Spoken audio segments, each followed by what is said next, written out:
Right, Stihl 020t top handled saw.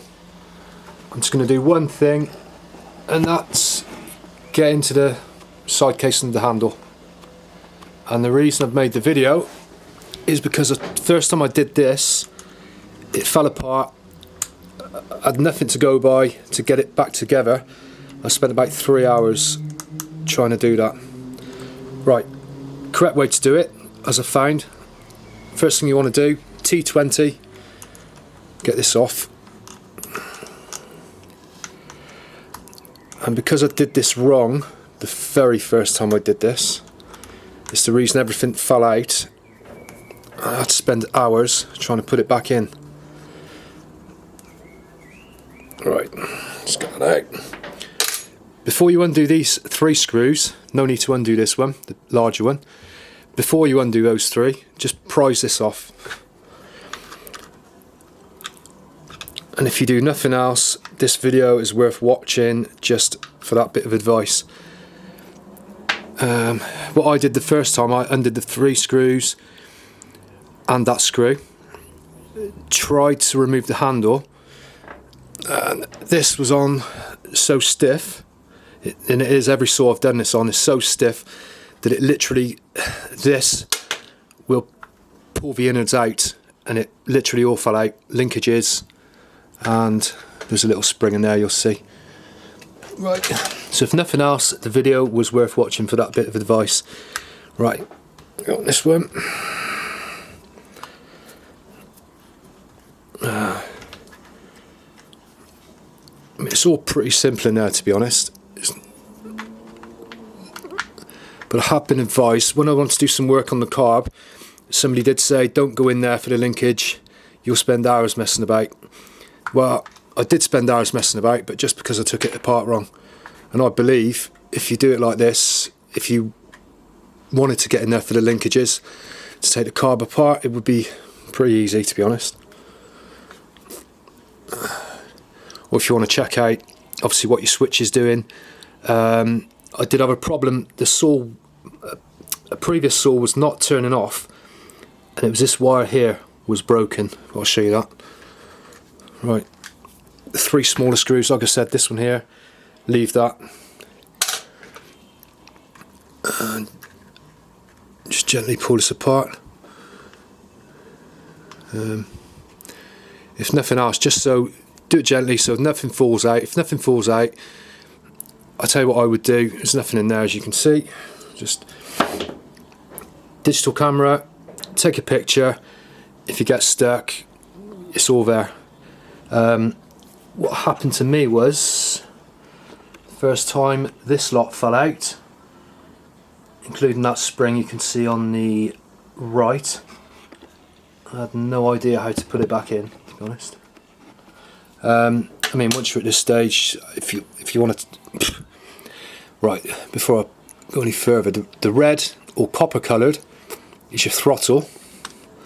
As you can see that. I know it's bloody obvious, but right, that's easy enough to put in. Like I said, everything does drop off if you don't watch it. Throttle. See, linkage gone already. This one here is your choke. The silver coloured linkage is your choke. Right. These all just pull out. So, right, as you can see, I'll point that out. There's a spring just there, which goes down simply onto that short piece of wire and is connected to the casing. Mine was broke, and that was causing the saw not to turn off by the switch. There's another spring behind to the left, connected to another wire behind. And if I take this out, I'll be able to show you. If you want to take this out, disconnect the choke linkage there. The furthest spring, push that forward with a screwdriver, and this will just pop out. There. I mean, the first time that just fell on the floor, I just thought well, to be honest, at first I thought that's going to be pretty simple, I'll just pop it back in, but believe me, I spent ages, absolutely ages. One little pointer is that the switch, which you'll mainly find in that position, it's got a groove on the bottom, so you pretty much know that when that goes in, your groove wants to be pointing downwards when you put it back together if you get stuck. Right, the metal bar through, the furthest one connects, makes a connection on that spring to the left. This one makes a connection on that spring when you're in the off position to turn it off. Hence, when my wire was broke, didn't make the connection, it would not turn off.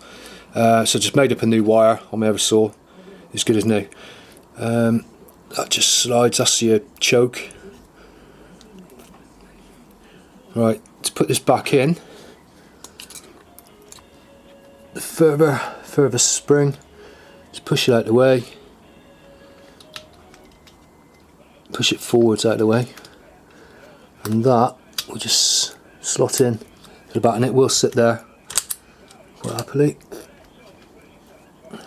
And right, like I said, copper linkage to your throttle, and silver linkage always just on your choke. That should go in there.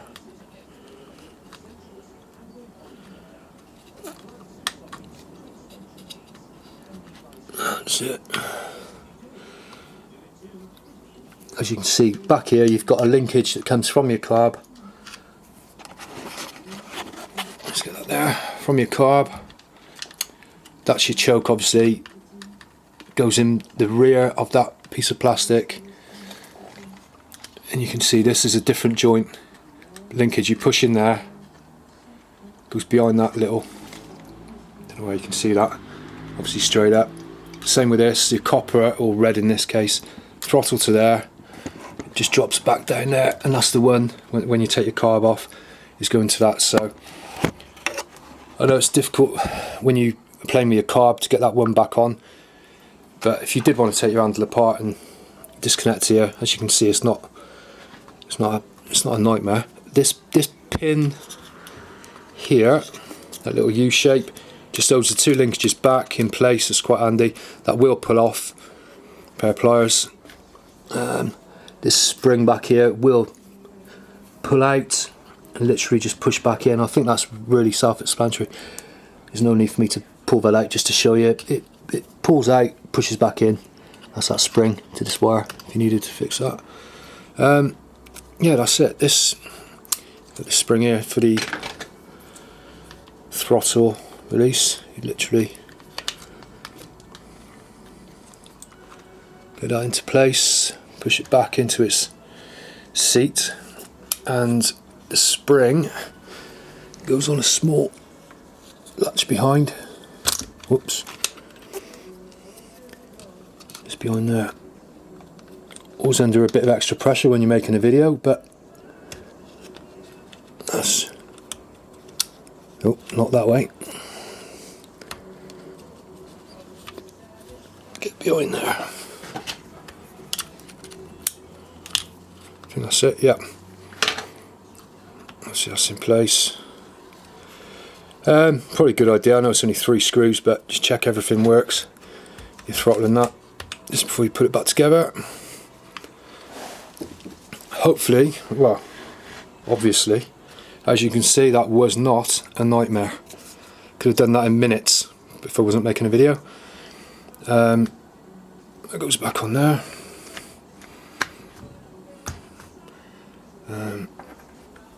Get this back on.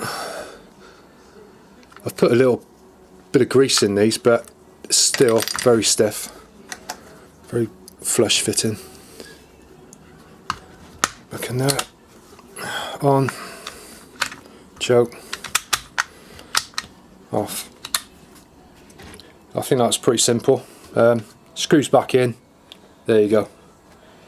Hope that helps.